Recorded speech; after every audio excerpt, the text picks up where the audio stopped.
Welcome to Financial Repression Authority's Roundtable Insight, where the best fund managers, economists, and industry leaders discuss the key investment issues and challenges in the current macroeconomic environment. Hi, welcome to FRA's Roundtable Insight. This is Richard Benuli. Today we have Ira Harris and Peter Boockvar. Ira is an independent trader, successful hedge fund manager, global macro consultant trading foreign currencies, bonds, commodities, and equities for over 40 years. He was also CME director from 1997 to 2003. Peter is the chief investment officer for the Bleakley Group, and he has a newsletter product called the Book Report, spelled BOOCKREPORT, Book Report, all one word.com. It offers great macroeconomic insight and perspective with lots of updates on economic indicators. Welcome, gentlemen. Thanks, Rich. Thanks. Great. I thought we'd do a view of your thoughts on 2018 in general, where markets are heading, what the trends are, if you see any geopolitical events happening, effects on the financial markets and the economy. And so maybe we begin with the current rally in equities. Do you think it's sustainable? What are the causes of this? Where do you see it going? Maybe start with Peter. So we have is enthusiasm, of course, post U.S. tax reform, combined with optimism about global growth, generally speaking. That has overwhelmed any concerns with central banks and the tightening or less easing of monetary policy. So we went from don't fight the Fed, don't fight central banks, to who cares about central banks because everything is fine in the economy. And there's this belief that we're making the transition from a reliance on monetary policy to the benefits of a fiscal policy and synchronized growth. That is what the market currently believes. I think this year that thesis will be tested, as monetary policy usually dominates fiscal policy in terms of its impact on markets and the economy, because interest rates are such a strong lever, and in a highly indebted global economy, that becomes even more so the case. And Ira, your thoughts? Well, I have to stop and say that, things Peter and I have done a lot with you, Richard, and so much of what we've discussed is really coming to fruition. In fact, today is, of course, an important day coming out of Davos. I hate this time of year because I'm just not a big fan of what goes on in Davos. I find it actually kind of despicable, to tell you the truth, that these people gather, and there's so many political, powerful people there, from central bankers to treasury secretaries to finance ministers, discussing things, and it's an expensive ticket. I think it's $650,000, $700,000, and just what are you paying for? And that's always been my problem. And of course, here's the day today. We got a double blast. We got from Wilbur Ross and from Mnuchin, Steve Mnuchin, U.S. Treasury Secretary, talking about, well, if the dollar goes down, it's actually good for the U.S. trade. And then Wilbur Ross, I even found to be more incendiary, because he said, there's trade wars every day. And his, what was the exact phrase he used? That now we're sending soldiers to the ramparts. Well, that's a very, very incendiary phrase. And I was truly bothered by that. So everything we just talked about, and everything Peter speaks to, this is going on. And Richard, we talked, I think that the 10-year will close out the year at 3.4%. I heard Richard Fisher today, pushing about 4 rate increases, maybe. But the more I hear and what this administration is talking about, the more concerned I get as to where this is all going. But I think I understand why Mnuchin and why they chose Davos to make these statements, that'll be an issue for other people to think about. But it's very problematic, and it does raise some serious issues for the Fed. And it's going to put Jerome Powell in a very difficult position, especially if they keep now talking the dollar down. And Peter didn't speak to it, but I think we would probably agree the reason they're talking it down because, hey, if you're going to attack the Trump administration for for starting a trade war, well, the only other alternative is to talk the dollar down. So it now becomes, open season as far as I'm concerned on the dollar. So, why not? And let's call it the way it is. Richard, today you're talking to two people. I know Peter has certainly been bearish the dollar from 108 on the euro. Yeah, 105. Yeah, 105. You know what? For sure. So I know this discussion's been going on for almost a year. And Richard, the many conversations I had. In fact, I know Peter and I totally found commonality when Mark Fields came out of the White House and talked about currency manipulation being the mother of all trade barriers. So it's almost like this administration now has adopted that and said, hey, okay, you want to go this route? We can play this game too. And that's where that leads us to today. It's a very dangerous, slippery slope. Steve Mnuchin is obviously trying to help the manufacturing sector, but that's really 10% of the U.S. economy. We are a consumer-based economy, so damaging the purchasing power of a consumer-based economy is very dangerous. You have potential for rising import prices and certainly higher interest rates. And I think that will swamp any benefit to multinationals. You have commodity prices today, the CRB index, which is at the highest level in about 2.5 years. You have rising inflationary pressures, generally speaking, particularly in wages. And now you have the threat of rising interest rates that will only be exacerbated by a weaker dollar. I mean, we import more than we export, so highly inflationary. And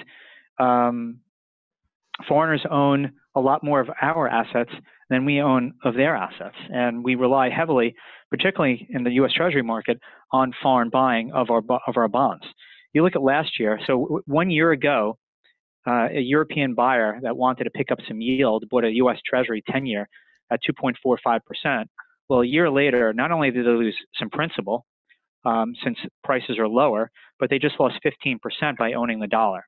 So this is a very dangerous game. The administration should be focused more on currency and dollar stability, not debasement. And this is a very negative, slippery slope. Could other central banks, outside of the Federal Reserve, take reaction to this? Could they, could there be currency depreciation intentionally done by other central banks? Do you see that? Well, we'll find out tomorrow when we hear from Draghi. Yeah, that's right. And Corona filled us in the other night. So, and again, there's a lot of people short yen or long dollar yen here, have been comfortable, and that's not a comfortable position that you should be in, because if there's somebody out with a target on their back, it's the Japanese. Because the BOJ should have ended this policy. That doesn't mean you have to start tightening, but and I know they're not buying as much as they say, as the market thinks that they are, because they don't have to. There's not that much to sell. So whatever you have to clean up to keep that yield curve at that position is certainly not nearly as much as it was, a year ago. So we don't really know the full amount of buying, but whatever they want to do, then they step into the equity market anyway. But it's a very slippery slope. And I think we're going to hear from, I think Peter's exactly right, we're going to hear from tomorrow the ECB about the strength in the euro. Now, in some ways, the strength in the euro helps Draghi because it keeps the Germans at bay. And and it's interesting that Wiedemann has now all of a sudden started talking more and more.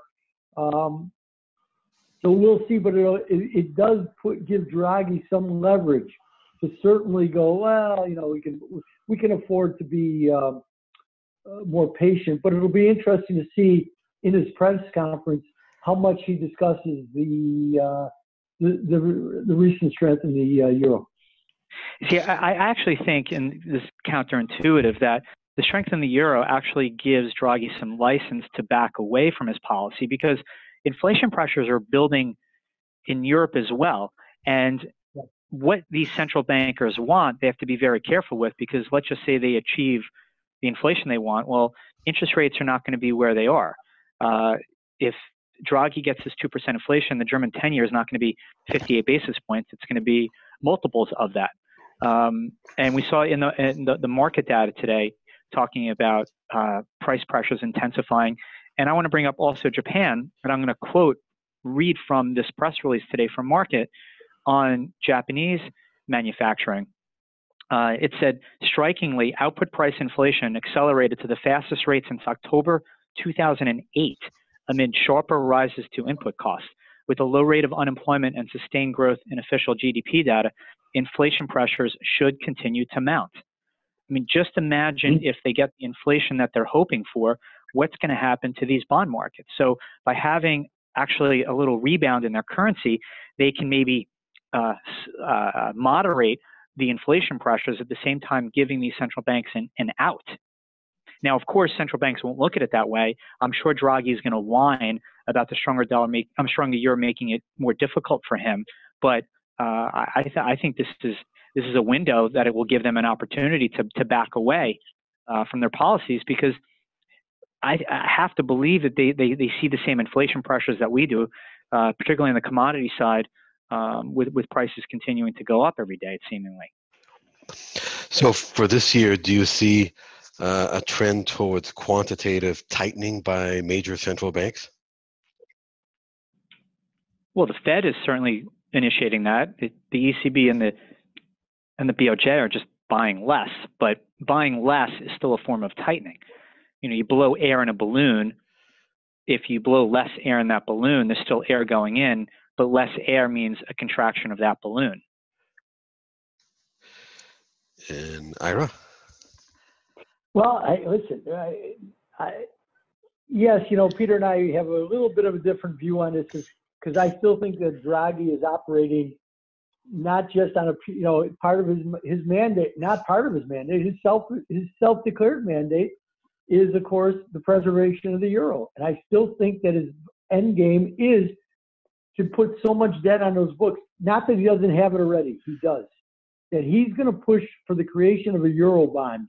And he hopefully thinks he has Macron in his camp. And I do think that he does.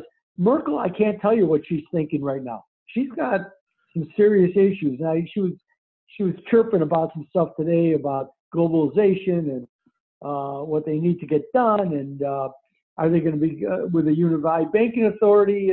There's a lot of things on the platter in Europe. It's just not a straight path. And I really think that if inflation takes off in Germany, Draghi and a lot of Brussels is happy, because it's a way for them to punish the Germans for being so intransigent, towards Greece and Spain and Portugal on the fiscal, pushing for fiscal austerity, even as unemployment was over 20%. So there's a lot of, you're going to have to endure this, because right now, the most ridiculously priced asset in the world, maybe outside the Swiss interest rate, is certainly German debt. It's preposterous. It's preposterous. Peter keeps pushing at it, and he's 100% right. Right now, the Bund, by any practical measure, the Bund should be about 4%. Yeah, right? Which would be in line with nominal GDP there. Yeah, exactly. Maybe 4.5%. We're not. It is so preposterous, and let alone all the others. But the Germans, and I think that nobody acknowledges that. They all look for reasons. The narrative becomes, well, Germany exists. They're suffering because of the immigration. Germany is a land of savers. Every bit as much as the Chinese say, that's why the current account surplus is so huge. It's the largest in the world because Germany saves. They save a lot of money. And those savers are being punished because the people who are long, it's not German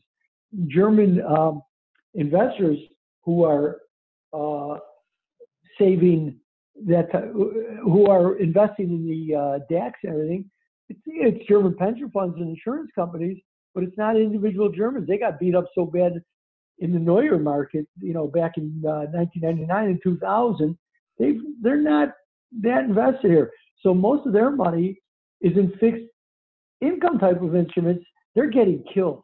We're speaking on the Financial Repression Authority.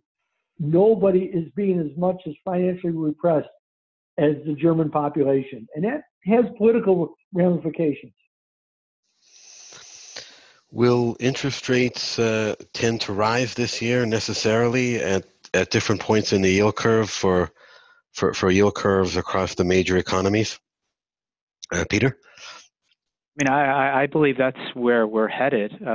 We'll take it each region. In the U.S., keep talking about rising commodity prices, rising wage pressures that are clearly evident everywhere. We'll see whether productivity can offset that or not. The Fed is obviously going to be no longer or going to be buying less. You have an enormous amount of supply coming our way as debts and deficits continue to rise. We could have $1 trillion budget deficit next year. Now, I know the relationship between deficits and interest rates are somewhat squishy, but that was the case in a bull market in bonds. If we're no longer a bull market in bonds, then the U.S. Treasury market may become more sensitive to U.S. debts and deficits. Then you throw in the weaker dollar, which can impact foreign purchasing of U.S. assets. So I think interest rates here will continue higher. I think they'll surprise to the upside. In Europe, I think interest rates there have only one way to go, and that's higher, as the ECB will likely end QE in September, as they're currently buying less, 50% of what they were buying in December. And Japan is obviously the wild card. Actually, before I get to Japan, get back to Europe, because this is what European bondholders have to look forward to. Not only do we have the situation where QE is shrinking and going away, but after that, they have the end of negative interest rates to look forward afterwards. So you had the Riksbank today saying that, well, they're going to start the path out of negative interest rates even before the ECB starts doing it. So we are now looking at the barrel of the end of negative interest rates over the next 2 years. And with still, I think, 7-8 trillion of negative yielding interest rates, there's going to be a lot of money lost in just getting negative interest rates back to zero.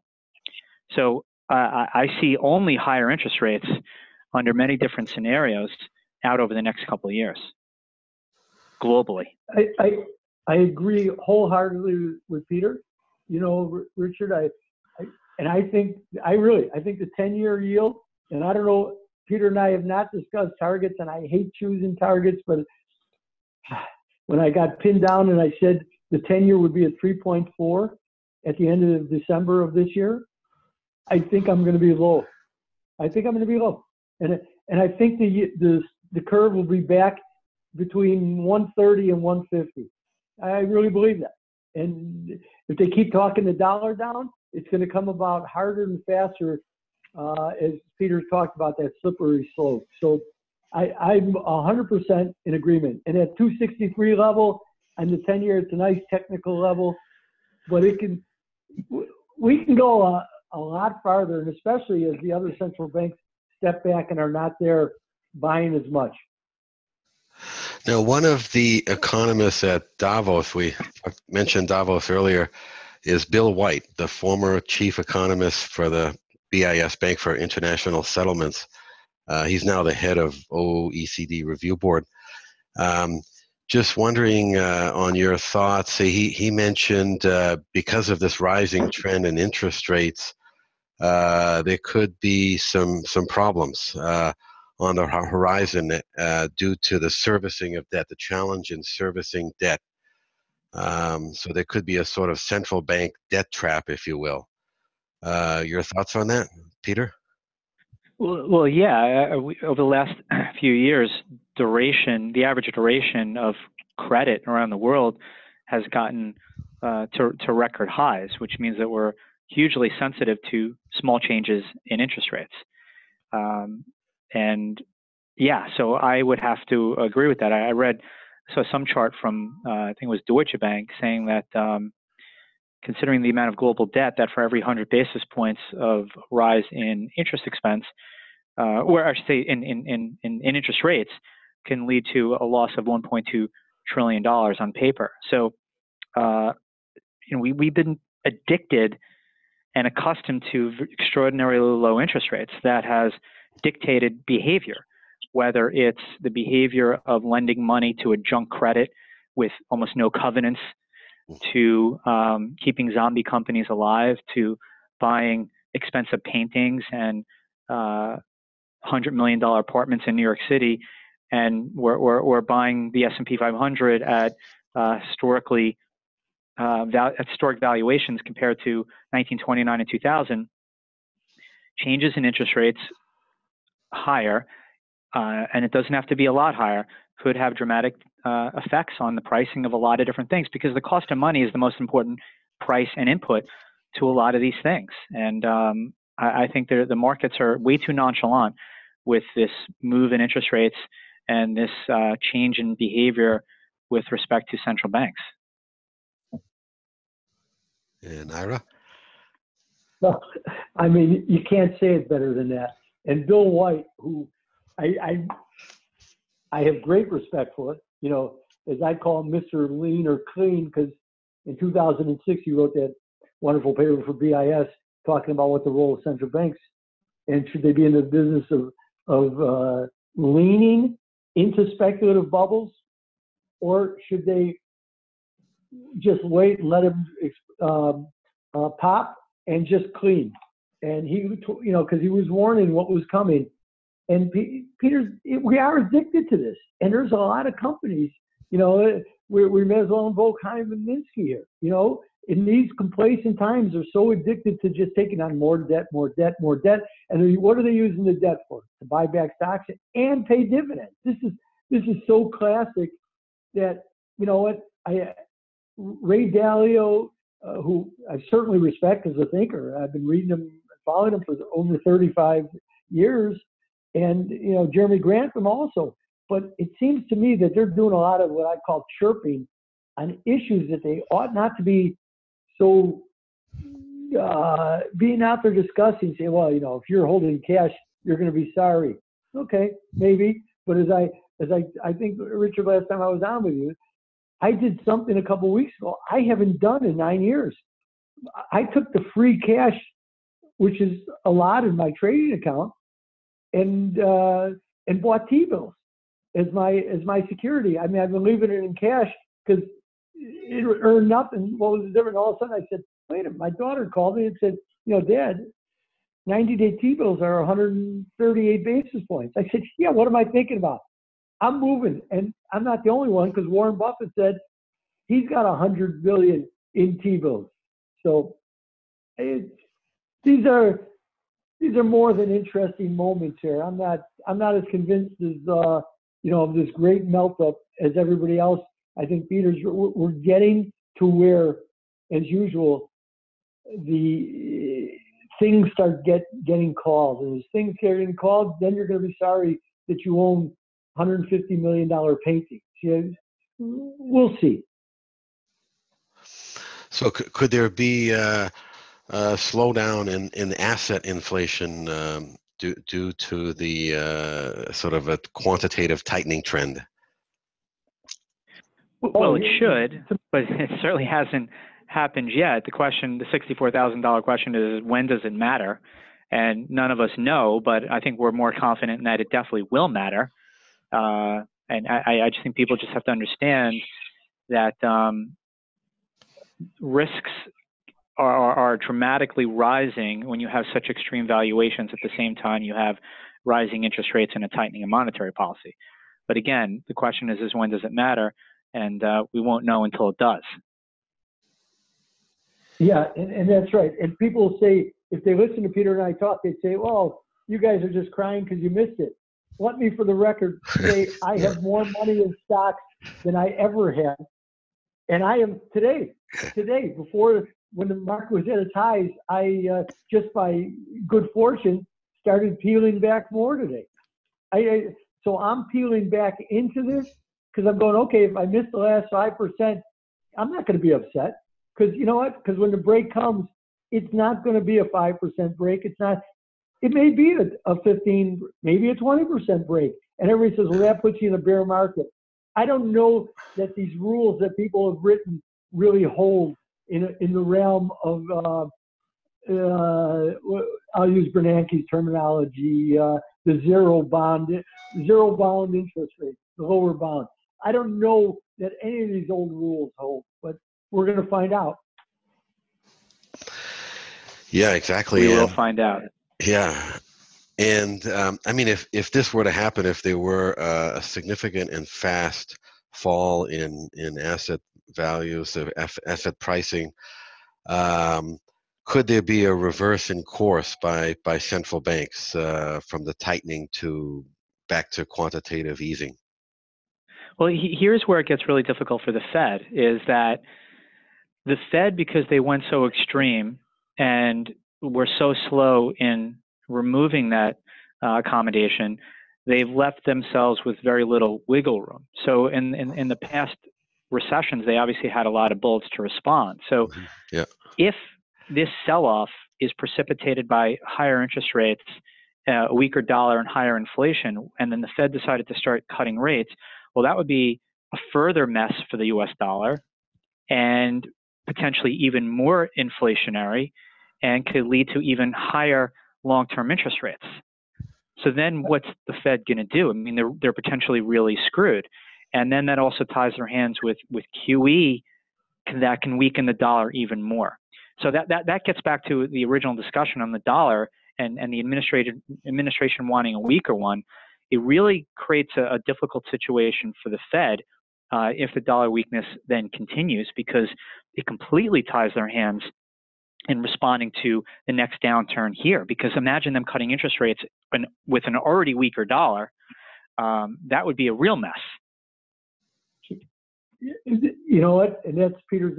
Because if you look, the last time the curve steepened out over, 180 or 200 basis points, I'm talking about the 210, that was when I think the second QE2, and everybody was, convinced, well, now we're really going to get inflation.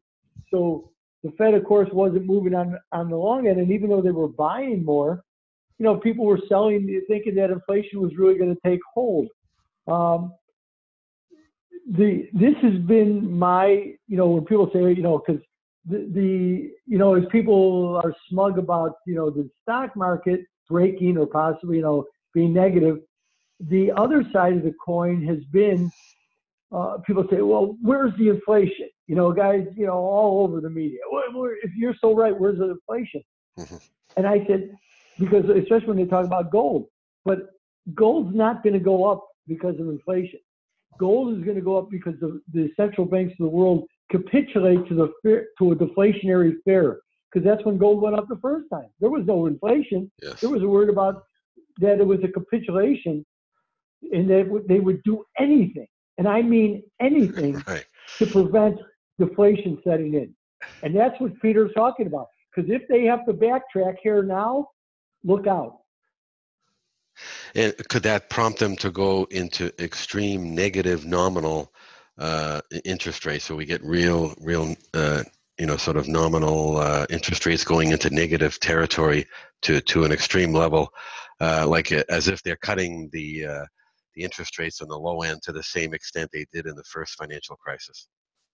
Well, that view will certainly have a quote-unquote good friend on the Fed. Yes, no pun intended. Okay. Yes, a pun totally intended. Thank you, Peter. I mean, I'm not convinced we go to negative interest rates. I think you'd blow up the U.S. money market industry. I think the banks would go bananas. So I don't see that as being a possibility. And I actually think that the experiment with Japan and Europe, with what they did to the profitability of the banks there, I think there's a part of negative interest rates that's been repudiated as a good policy. And as the reserve currency of the world, go to negative interest rates. I mean, what a disaster that potentially could be. Yeah, I totally agree. I think that point that you make that's so well taken. And look I've owned Japanese stocks as a safe hiding place for many years. I still hold them. They're finally starting to move now, and they're terrible. It's like the European banks. Every time I hear people talk about your European banks, they're still Deutsche Bank. What, trading 1950? Oh, yeah, big deal. They haven't really responded. Well, yeah, they're well off their lows, but that was because there was a question of their solvency. Now we've got beyond solvency, at least for the minute, until one of the European countries who really have a lot of too much sovereign debt, and that becomes an issue. And our sovereign bonds going to be zero risk weighted forever? But we'll get to that question later. And what are your thoughts on geopolitical risks to the financial markets and the economy that you see, Peter? I'm less worried about geopolitical risks. So usually it's more newsworthy than economic or market worthy. I don't think that we're going to war with North Korea. So I put that sort of the back burner. It may matter a day here, a day there, but I'm less worried about markets via geopolitics than I am of central banks really screwing this whole thing up. And Ira? I couldn't agree more.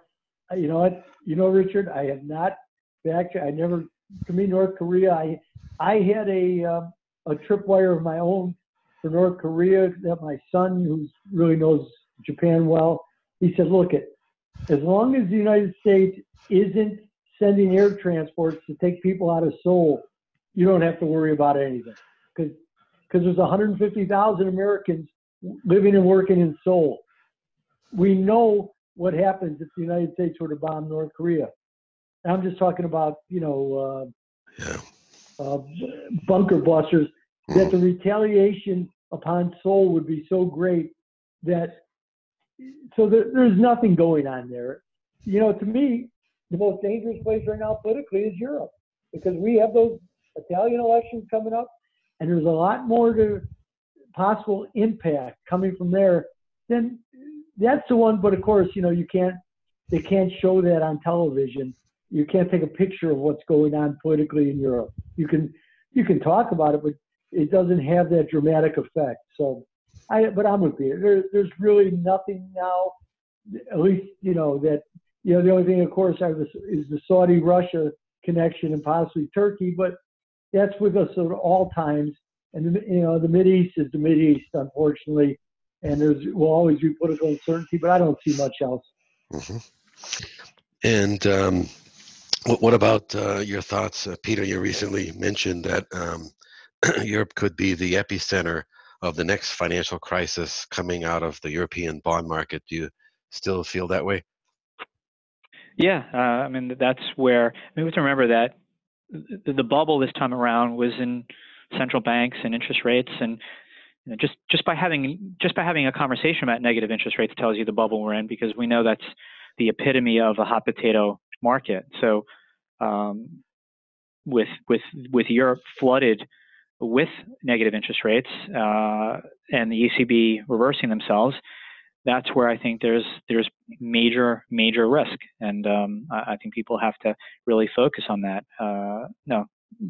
Plenty of risks that can emanate from the U.S., but a blow up of the European bond market will have global interest rate reverberations. And Ira, your thoughts on that?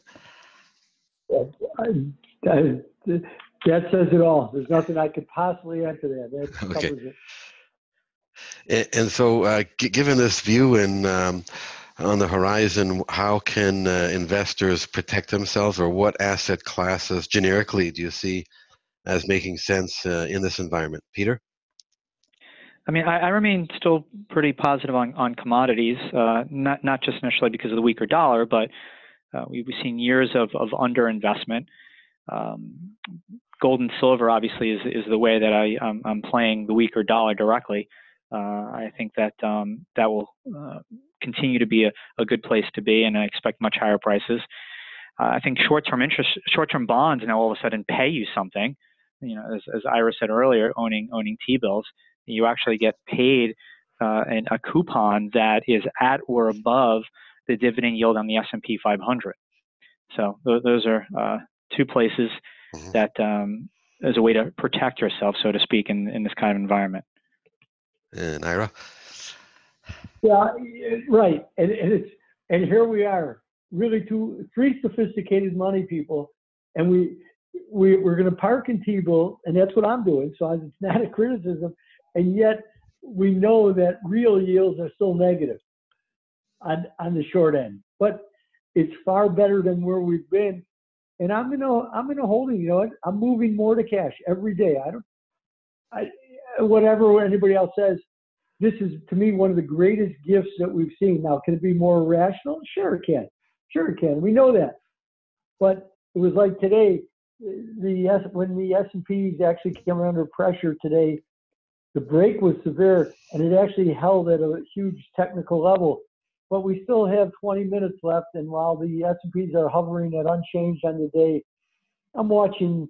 It wouldn't surprise me to see some pressure, because especially the news, Mnuchin and Wilbur Ross, there, as Peter rightly said, you're on a slippery slope, and they are playing in a very dangerous arena here, and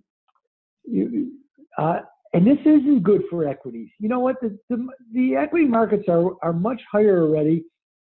And as Peter talked about the double-edged sword of a weaker dollar and its impact on corporate profits, possibly, it's not as clear and easy as some people think it is, because there is going to be pushback. And all you're going to do is wind up with more uncertainty and disruption. And these are serious disruptions. When you start playing and try and manipulate financial instruments like currencies, you open up the door to a lot of unintended consequences. And we saw it this morning. The first reaction was for the Dow Jones to go up because of of course, the large multinational corporations. But then there were second thoughts about it, because that's the way the algos have been reading this for so long. So when they see weaker dollar, good for U.S. profits. Boom. And of course, the European markets never could get up off their behind. But I would still say, in fact, I'm buying DAX this afternoon because they have the DAX under severe pressure.